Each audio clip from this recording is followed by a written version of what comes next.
Good morning and welcome to our Sunday worship service. I'm Kate Beasley. Some of you may or may not know that I spent about 14 years living off-grid in Bonners Ferry, and the last 2 times as a single mom with 3 kids, going to school full-time and working odd jobs. I figured I had self-reliance down pat. But truth be told, I could not have done it without the support of my family, especially my kids, my friends, and my community and church. I'd like to extend a special welcome to all of those who are joining us for the first time. We're very glad you're here. If you've come in person, you should have received a welcome packet with an information card in it. If you fill out that and drop it in the offering basket, we'll be in touch to support you in finding your way into our community. If you're joining us online, there's a link on our website to an electric version of the same card. Our welcoming committee members have yellow name tags and can answer questions or point you toward additional information. Whether you are new or not, please consider staying for coffee and conversation after the service, either downstairs in our fellowship hall or our Zoom room. And now, let's say our words of welcome together. Whether this is your first or 1000th Sunday with us, and whether you strolled, rolled, zoomed, ran, or danced in, we are glad you chose to join us. We are one people of many beliefs, identities, origins, sexualities, and genders. All are welcome here. Now we'll take a moment to say hello across the technical divide. First, we're going to show the people joining us on Zoom. Okay, now people at home, wave. If you're home, turn on your camera. now people who are attending the service in our building, it's your turn to wave. And now I invite those of you who are in the sanctuary to greet one another with a nod, a handshake, or a smile. And those of you on Zoom might type a greeting in the chat.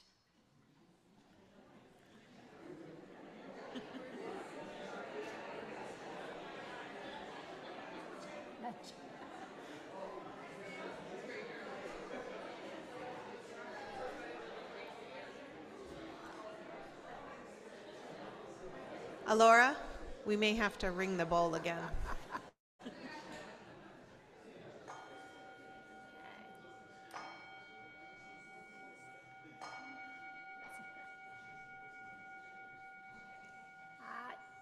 We do have a couple of announcements. I'd like to invite Margaret Dibble up to give the announcements.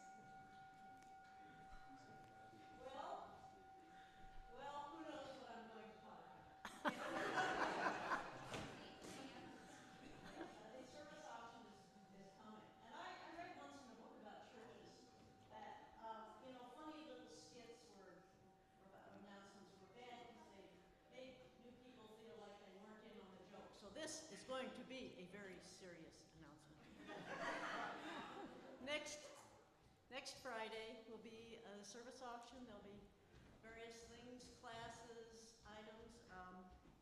This very nice, or similar quilt by Belinda Rhodes will be, Belinda wrote here, will hold it up. That's one of the items. It's a very nice cozy quilt. We do still need people to sign up, I think for desserts especially. They're very popular. And there'll be a Sign Up Genius coming out. We'll need people to set up, people to clean up, but most importantly, we'll need people to be there. Thank you.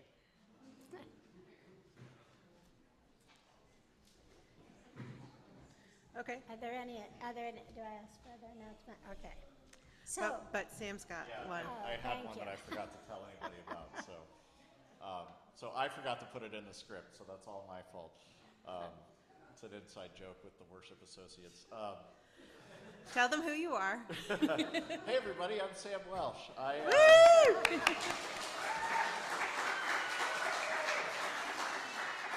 I do music and occasionally press buttons for sound and video. I just wanted to let everybody know that choir is resuming on Wednesday. Can my choir members raise their hands? Yes, awesome. We have a very cool group of people. We would love to have you join us. There's no musical experience or even knowledge required. And there's no such thing as being tone deaf, right?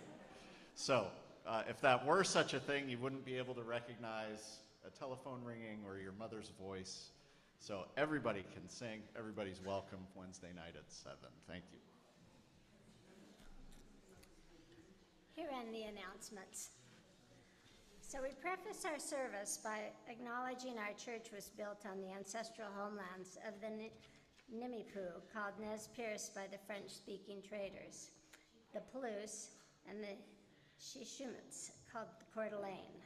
Let us pause and remember that we live on ground that is sacred, ground that was stolen, ground that cries out for justice and for responsible stewardship. May our remembering help us find the courage to do our part to restore wholeness to the earth and all her peoples. We hope that people joining us via Zoom have a chalice or candle to light and something to light it with. And let's light our chalices together.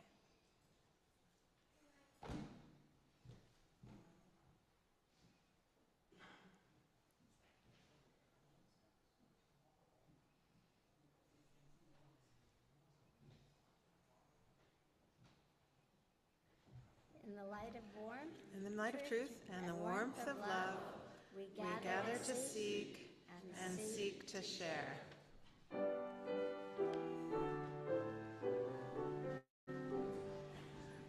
From all that dwell below the skies, let songs of hope and love arise.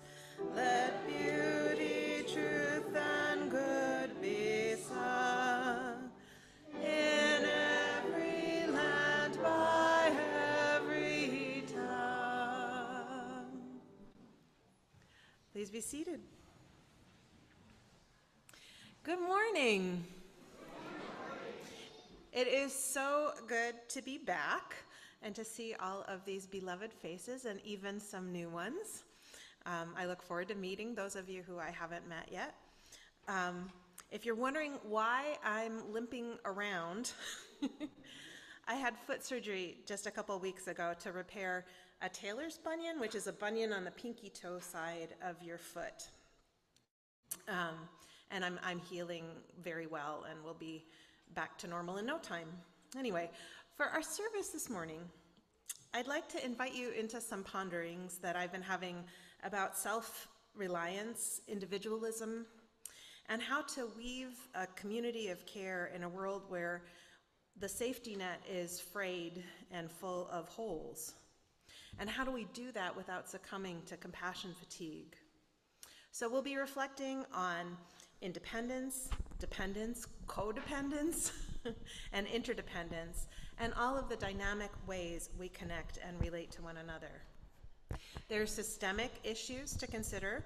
What changes in public policy would support justice and equity, as well as general health and well-being? And there are some very personal questions to ask, like, how do I figure out when I'm supporting someone and when I'm enabling them? And this one was particularly pertinent to me this last month. In times of vulnerability and need, how do I discern what specific help to ask for so that I don't unduly stress or overwhelm my support system? So I've said it before, and I'm sure I will say it again many times. People are messy, and relationships are messy, and community is messy. My hope is that by wading into the messiness together, we can find our way to greater clarity and to deeper compassion. But let's begin by singing. Hymn number 361, it's in your gray hymnal if you want to read the music, and the words will be on your screen. Enter, rejoice, and come in. Please rise in body or in spirit.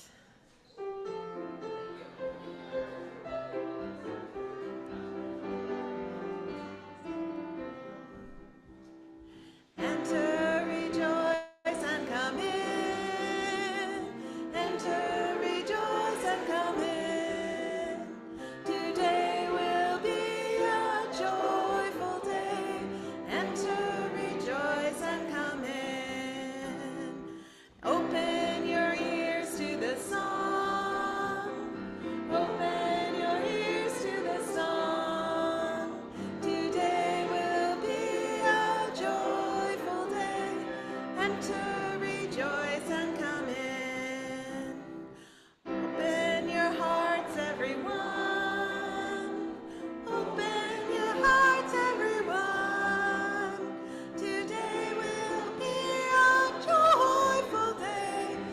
Enter, rejoice, and come in.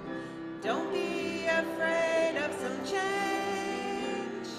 Don't be afraid of some change. Today will be a joyful day. Enter, rejoice, and come in. Enter, rejoice, and come in. Enter, rejoice, and come in. Today will be a joyful day. Enter, rejoice, and come in. Now let's take a moment to engage in the practice of generosity together. For those of you able to make a financial contribution, the logistics are on your screen. Oh, yeah. We typically give away all the cash from our Sunday offering to local charities whose missions align with our values, a program called Month of Sundays. This month, your donations will go toward keeping our little free pantry stocked, an endeavor that has been more challenging than we anticipated. To donate, please indicate Month of Sundays on your check or from the drop-down menu. In the spirit of love and for the continuing work of this church, we will now take some time to practice generosity together.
So I think Alora may have already lit our candle of broader concern. Okay, how's that? I think Alora may have already lit our candle of broader concern. It's the blue one. Is it lit?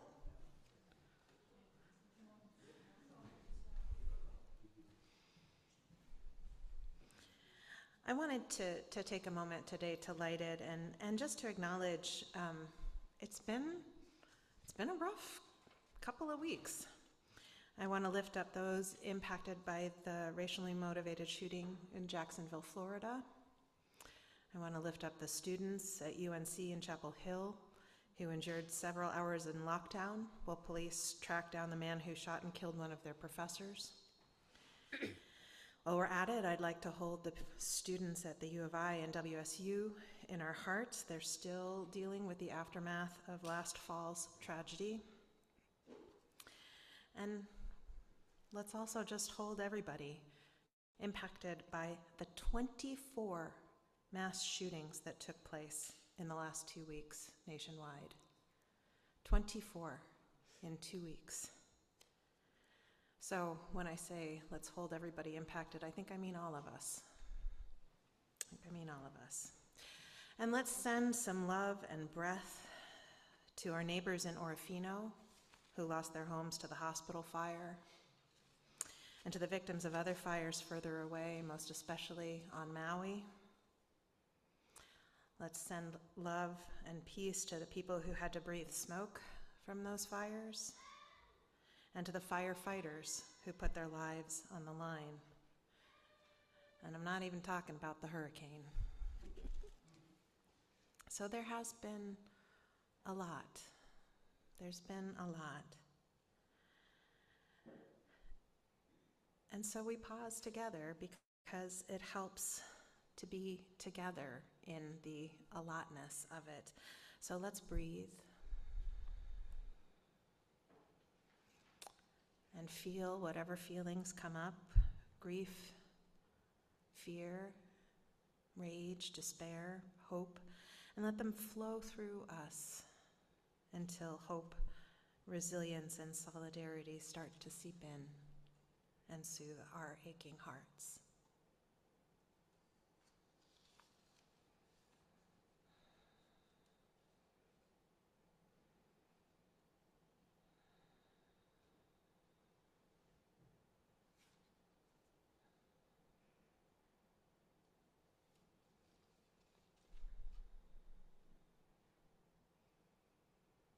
In the face of our nation's epidemic of gun violence, may we channel our rage and despair into meaningful action. In the face of tragedy and disaster, may we affirm the sacredness of life. In the face of violence, may we recommit to the work of creating peace within us and among us and in our world. Amen, and blessed be. And now I invite Rodney Fry forward to lead us through the sharing of candles of joy and sorrow. And I'd invite you now into a time of deeper meditation. What I'd like to try is a variation of the Buddhist metta practice. So I'd invite you to get comfortable. Perhaps close your eyes. If it feels good and right, let your breath get a little slower, a little deeper.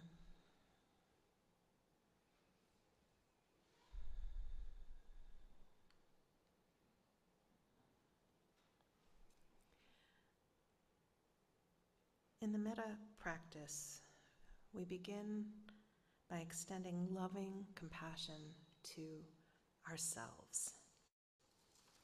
And then we go on to extend it to others.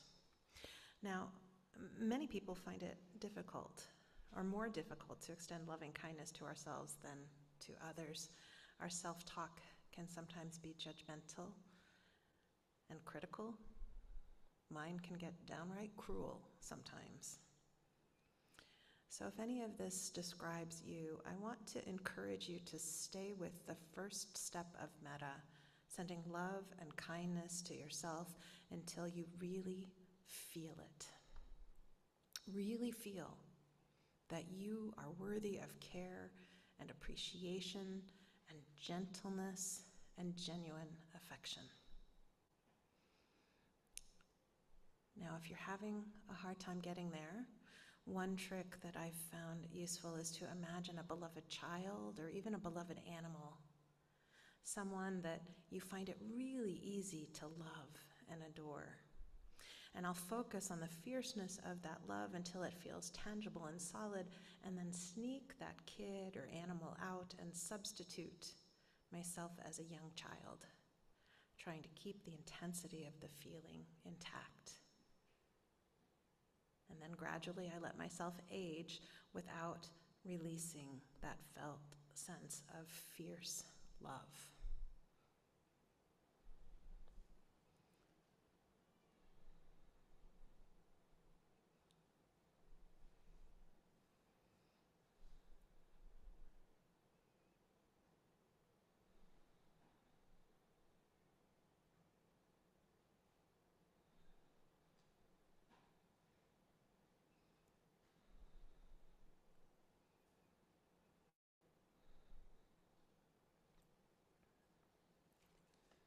Now you can stay here.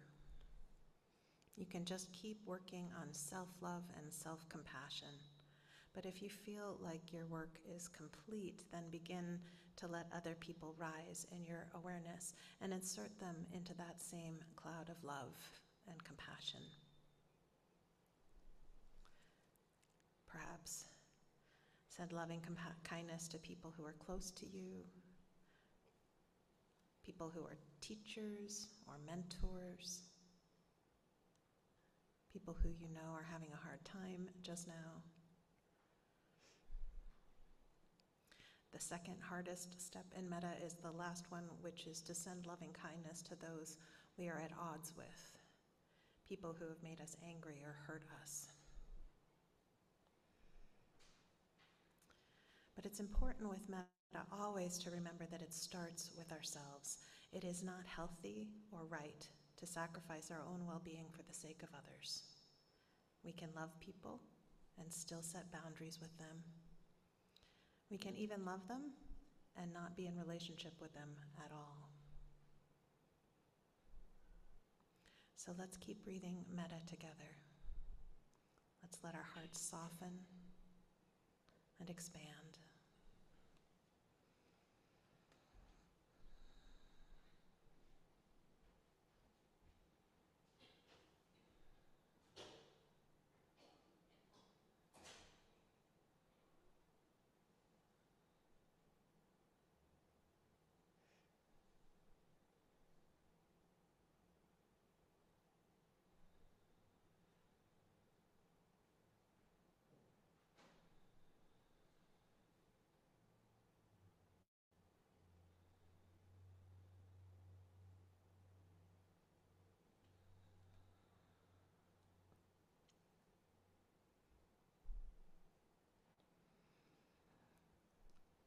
Hymn number 1031 in our teal hymnal is one translation of the traditional metta practice. And we're going to sing them together now, 7 or 8 times. I'd invite you to use whatever pronouns feel right to you. And if you don't feel like singing, just let the sound wash over you. But you can stay with that first person singular, may I be filled the whole time, if that feels good and right. Or you can move on to you and we. Let's sing together.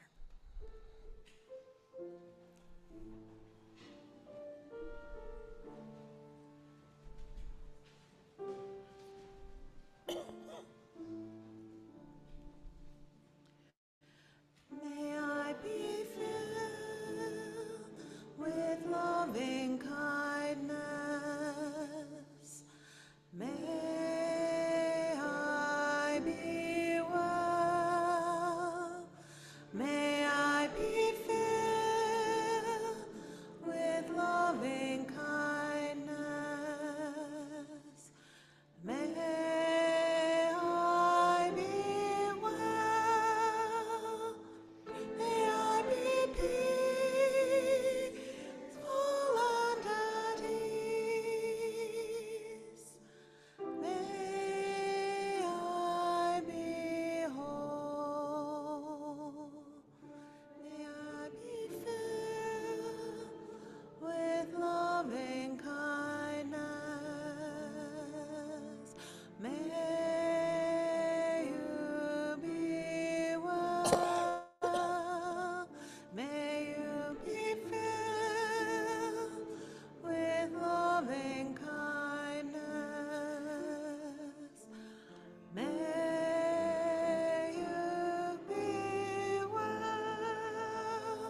started.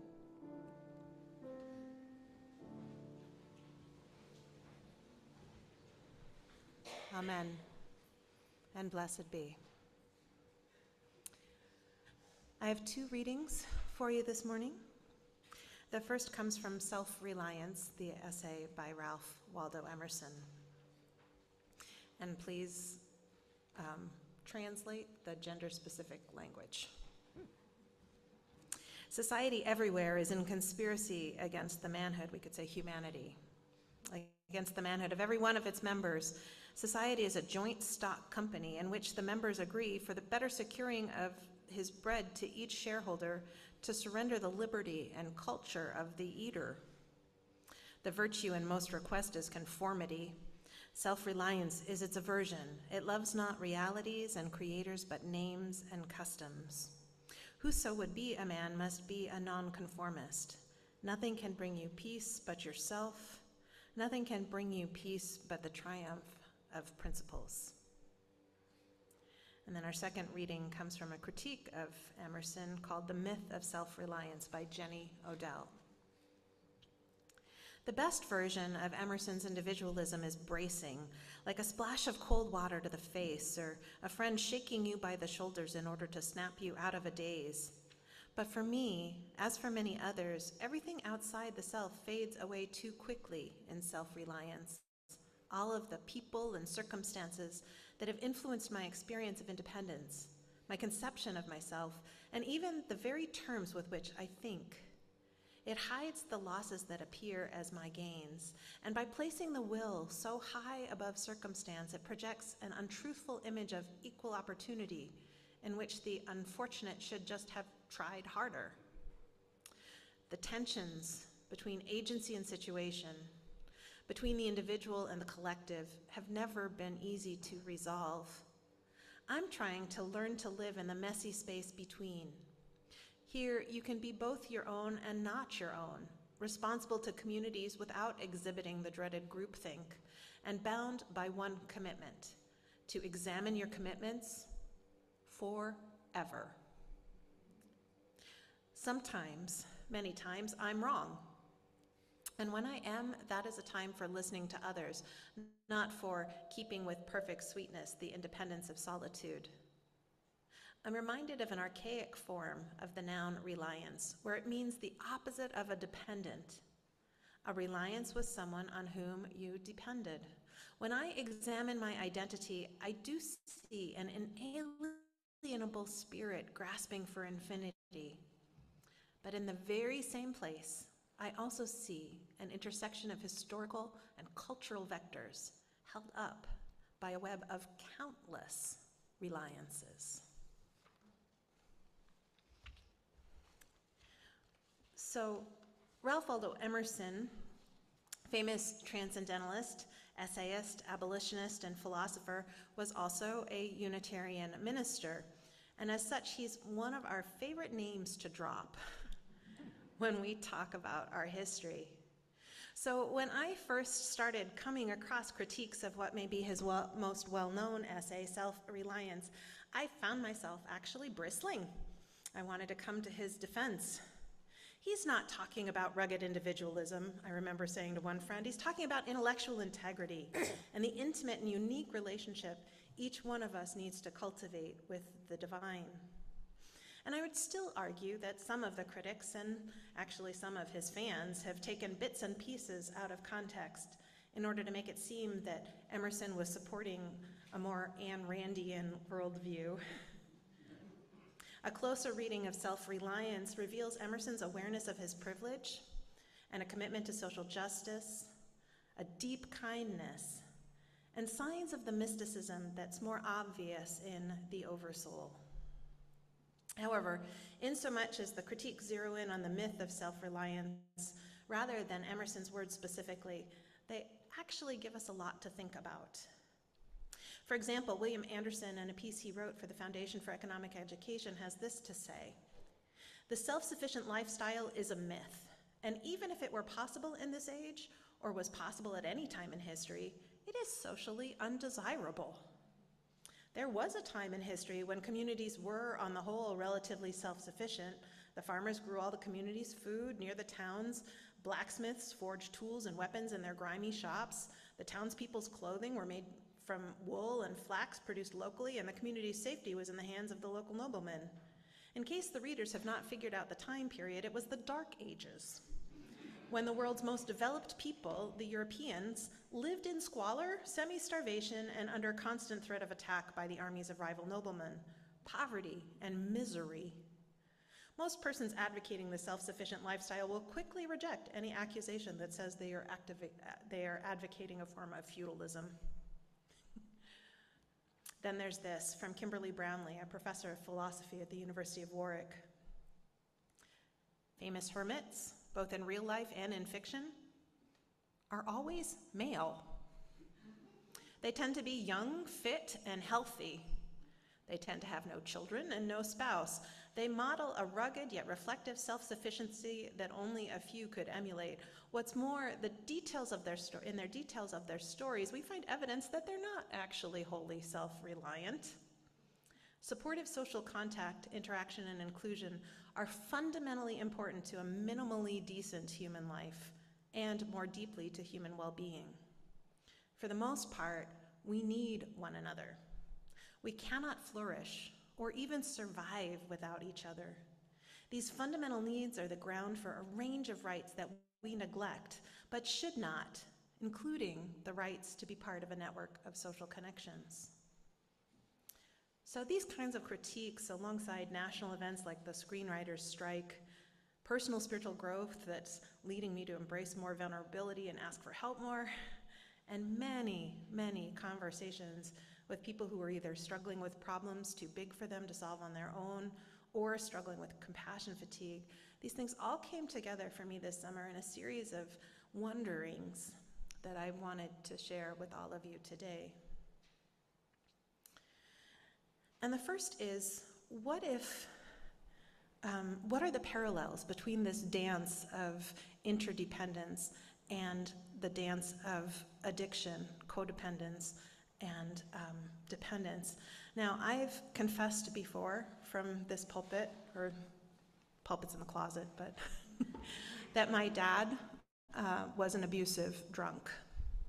He was also many other things, many of them lovely and lovable, but I wouldn't be here and relatively sane if it weren't for Al-Anon and ACOA, Adult Children of Alcoholics.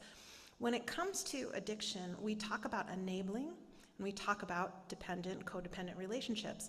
Loving an addict means being asked to rescue them from all kinds of uncomfortable and dangerous situations. And it's easy to get sucked in because we love these people and we want to be a hero.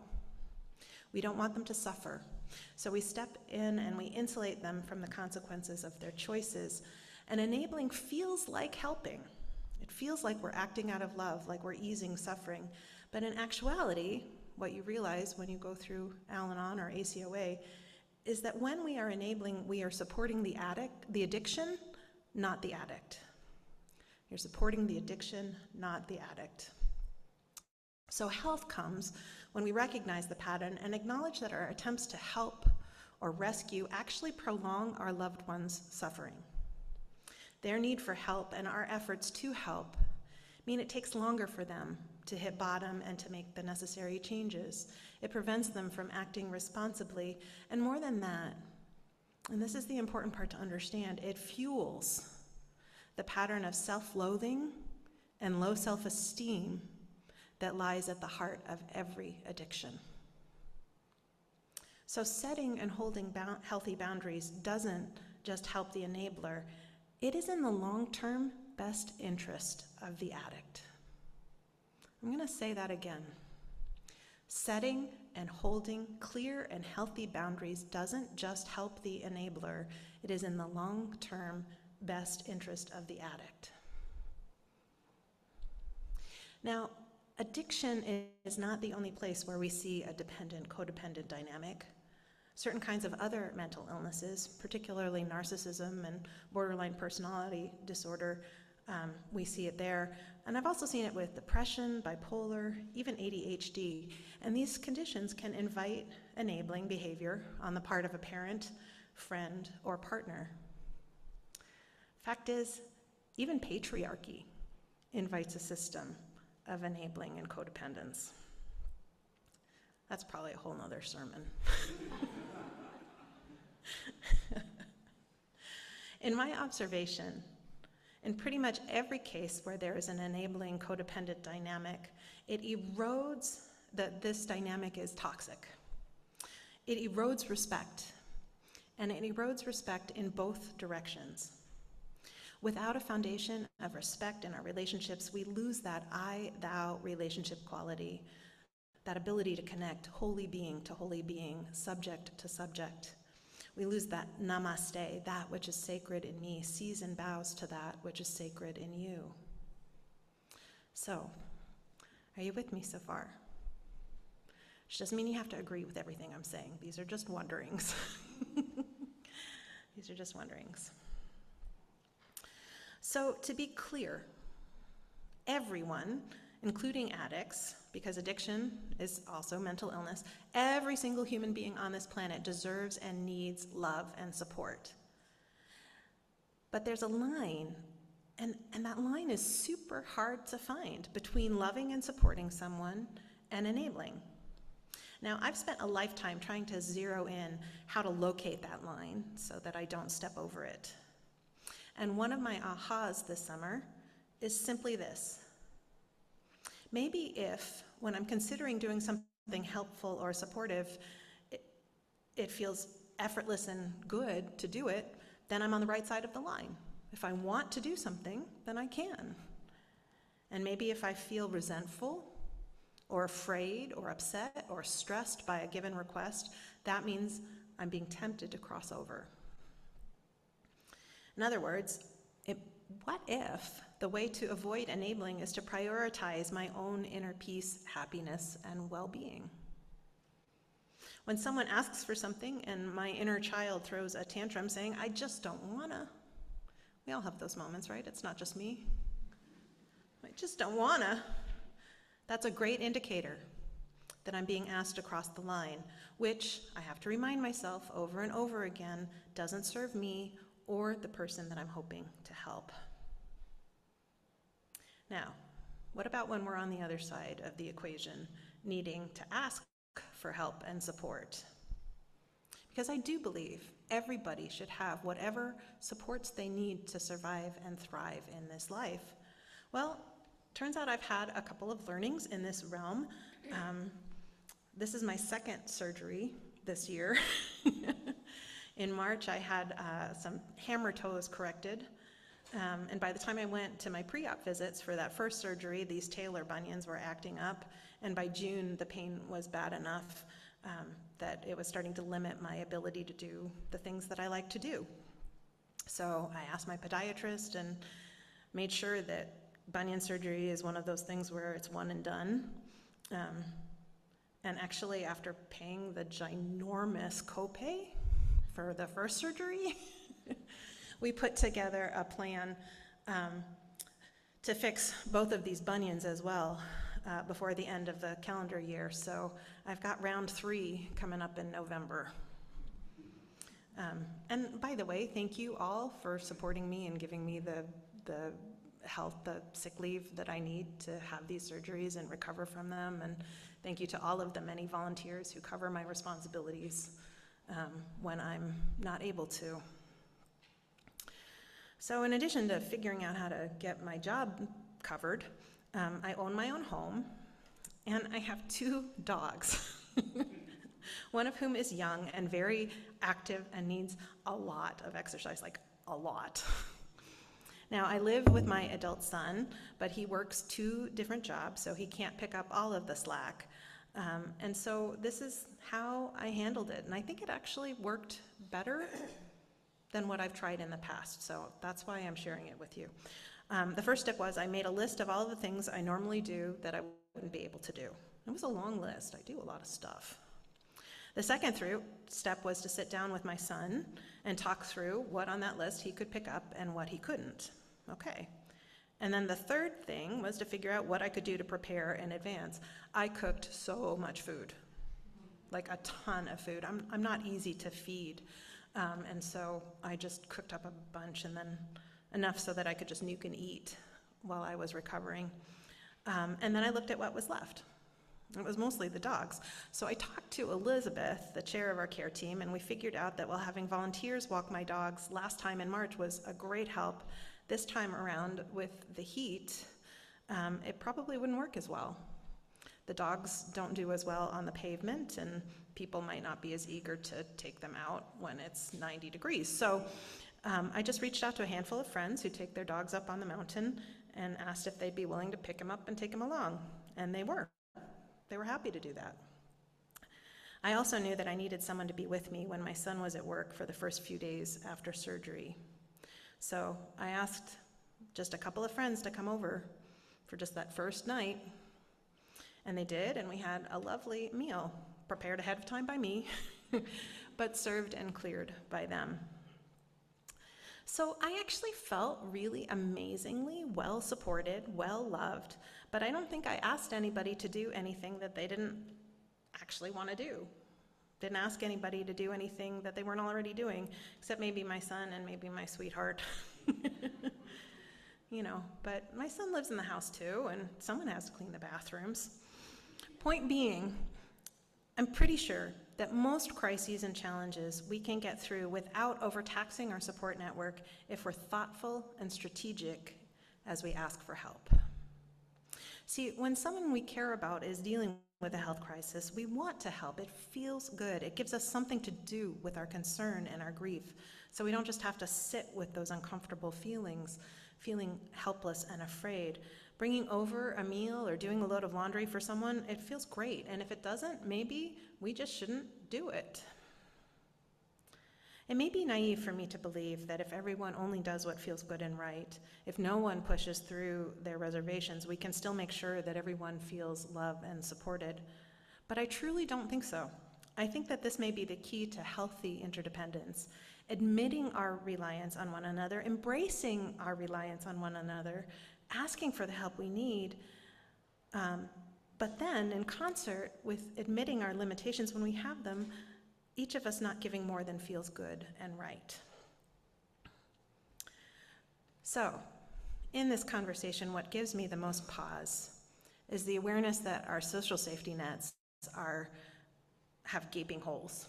I mean, they're past fraying. They have huge holes at the moment, and those holes are only going to get bigger. So there's another piece to all of this, and it has to do with debunking the myth of self-reliance in society at large. Can we just accept as a given that it's not possible to pull oneself up by one's bootstraps?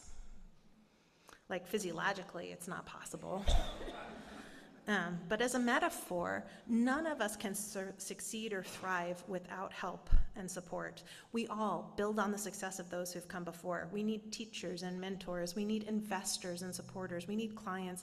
Artists need patrons. Authors need editors and publishers and readers. We drive or bike or walk on roads and sidewalks that other people made. We live in structures that other people built. You get the idea. We come into this world completely dependent, and we leave this world completely dependent. And in the middle, we may have some degree of autonomy and self-reliance, but it is never complete.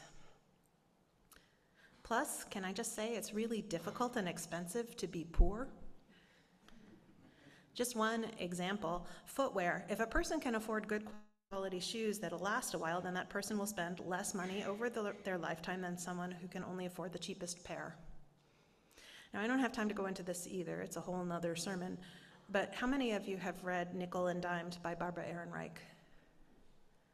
If you haven't, you should think about picking it up. It really is, I'd put it on my list of required reading. But even if you don't believe me, even if you choose to believe that self-reliance is theoretically possible, let me just point out that if it's possible, that doesn't make it morally superior. The structural barriers to success that exist for low-income folks, women, LGBTQIA folks, people of color, people who are neurodivergent or who have physical limitations, those barriers are huge. So the right thing to do, the moral and ethical thing to do, is to build a society where everyone has the support they need to thrive. And we're not going to get there if we keep buying into the lie that needing help or asking for help is a sign of moral weakness. We get there when we insist on reminding our elected leaders that the role of government is to create and maintain that social safety net that is currently in such a sad shape of disrepair. That's their job, not redirecting our tax dollars back into the pockets of their big business donors. So complete self-reliance is a myth. It needs to be debunked. Dependent, codependent relationships aren't healthy for either party. And embracing interdependence, or as Jenny Odell in our reading put it, the web of countless reliances, builds health and strength and collective resilience. We weave interdependence by offering help that honors the autonomy and agency of the person we're seeking to support, and that honors our own limits and obligations. We weave interdependence by asking for help when we need it, being vulnerable, but asking in thoughtful ways. We weave interdependence by acknowledging structural oppressions and barriers and doing all we can to dismantle them. So shorthand, we weave interdependence by loving. We love ourselves first, just like the meta-meditation, and then we love others in ways that don't compromise our own well-being. So that's how it all works, I think. I hope. I pray. So be it, and so may it be. I invite you now to rise in body or in spirit. Let's sing hymn number 131, Love Will Guide Us. Tis. Just say tis the brave master. And I'm going to do a little introduction, if that's okay. Love will guide us, peace has dried us, hope inside us will lead the way on the road from greed to giving. Love will guide us through the hard night. If you cannot sing like angels, if you cannot speak before thousands, you can give from deep within you. You can change the world with your love.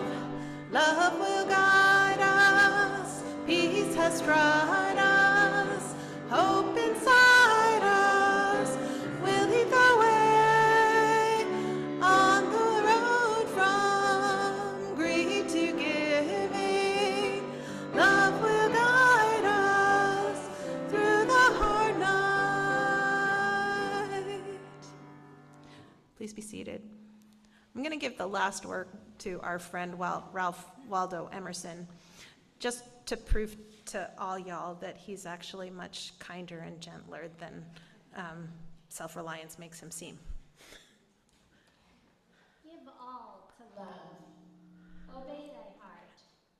Friends, kindred, days, estate, good frame, plans, credit, and the muse, nothing refuse.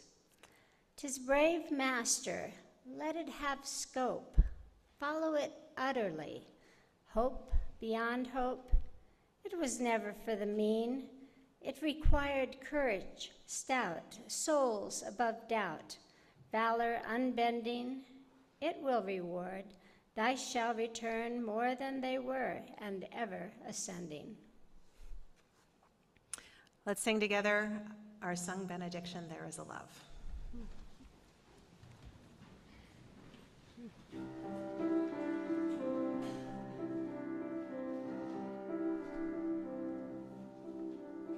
There is a love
Go forth then and be kind and be gentle to yourselves first and foremost.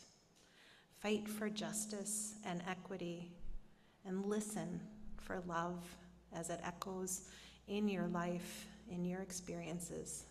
Do what it tells you to, and we'll be just fine. I love you all. Go in peace. Come back next Sunday. Oh, we have to blow out the chalice. Okay.